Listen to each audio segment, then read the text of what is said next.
wings, the ephemera wings, which are great. That works, I guess. I'll electrocute everything. See, fair. Um, totally fair.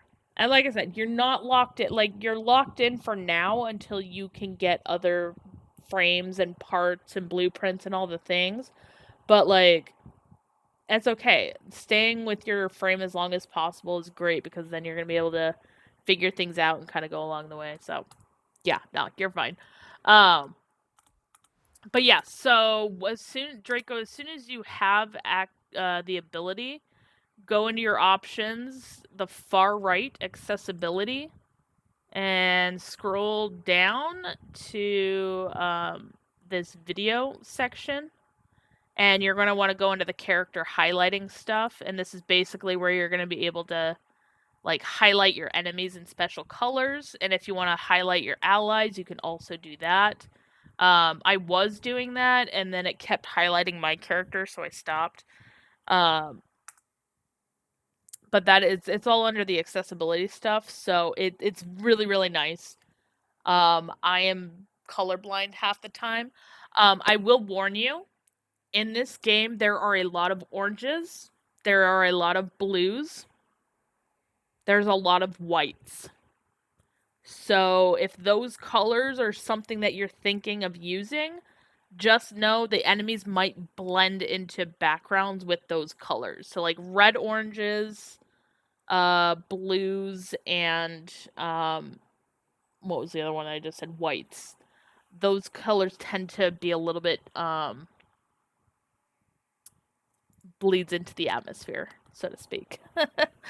But you can just mess with it. You can change it at any time if you want to. Like if you want to try something new, whatever, that's fine. I did that.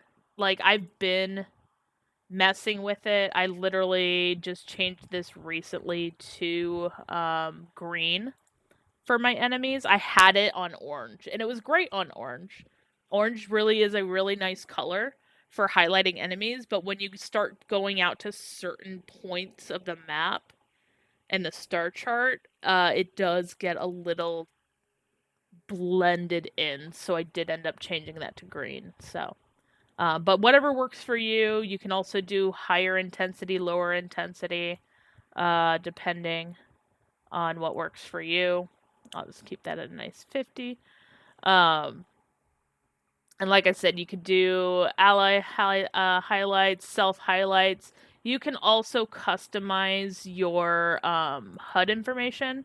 So like if you're finding that like down teammates, you're not finding your teammates because this is red, you can change the color of it. If there are certain things that you're like, I just keep missing this, I need it to be a better color, change the color. They give you a ton of options to make these changes here.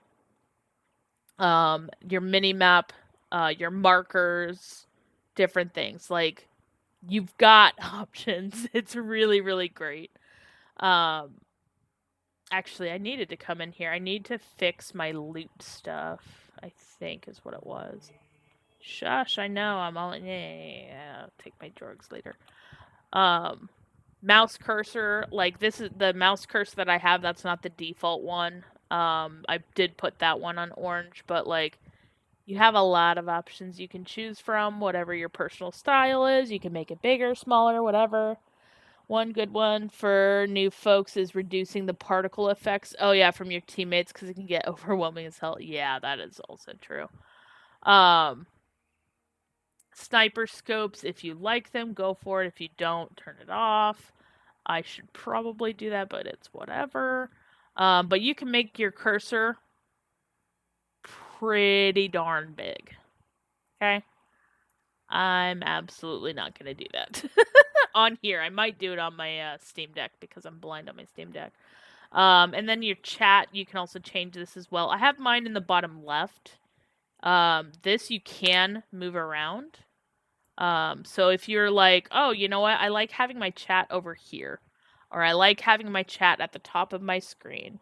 Like, whatever your, case may be, you can do that and it's fine. But yeah, make sure if you don't want like annoying random pop-ups while you're in missions of people chatting, just go into your social tab, and then just go to your chats and turn off all the chats. That's what I do. So yeah, it makes it easy because like eventually you'll want these. Like if you want to connect with people in your region, if you want to connect with the Q&A stuff, recruiting or trade, like you can turn those on, it's fine. It just gets very, very messy.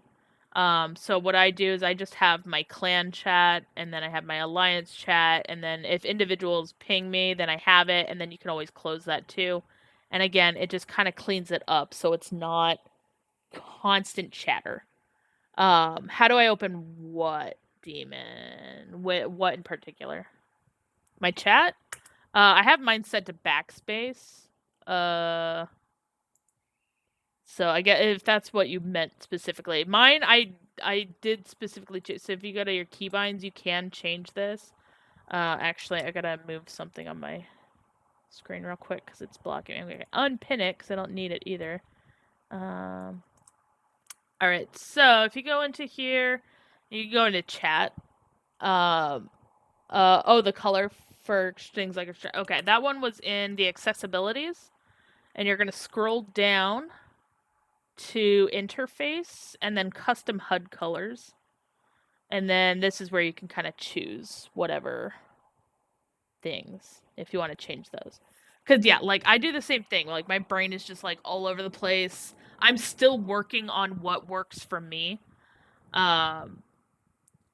So like I finally I think got a good color for my enemies. My character is currently highlighted green because I went and did that. Okay, we're fine now. But like it's just finding what works for you and kind of just determining like, do you need your ally? I did it again, biscuits. Do you need your allies highlighted so you don't accidentally shoot at them for no reason? I did have this turned on. I turned it off because I don't, need it right now. I'm trying very hard not to touch the enemy highlight because it's going to cover my body again. And then what I'm going to probably end up working on next is messing with some of these colors because I do have a tendency to ignore these a lot. Specifically, I have a tendency to ignore loot, this one, because it's white and it goes literally the same as every other thing. So I might change that, and then I might also change some of these just because, again, like the colors do seem to blend a lot. And just having that option to kind of fix things it's nice. So yeah, but yeah, there's options for you. You can make it as crazy as you want or as like chill as you want. I actually like race. That one's fine. Loot is okay white, but like it does get a little messy with other things. My biggest problem is objectives when there's multiple objectives and they're all the same color. I need differential things on this because my brain just cannot at times. But yeah, I do love this. As soon as they implement this into Soulframe, I'm gonna be so happy because I really, really want to customize it. Like I'm blind. Not really. Like my eyesight is technically perfect according to the doctors, like perfectly fine. Um but I also have an issue when I am looking at things and things just blend in my brain. And like this has been a huge, huge lifesaver for me being able to kind of make these changes in here because now my brain's like, oh, that weird object that's moving, that's the same colors, that is actually an enemy. Great. And I love that. So it's just, one of DE's ways of really just listening to their players, and I love it. So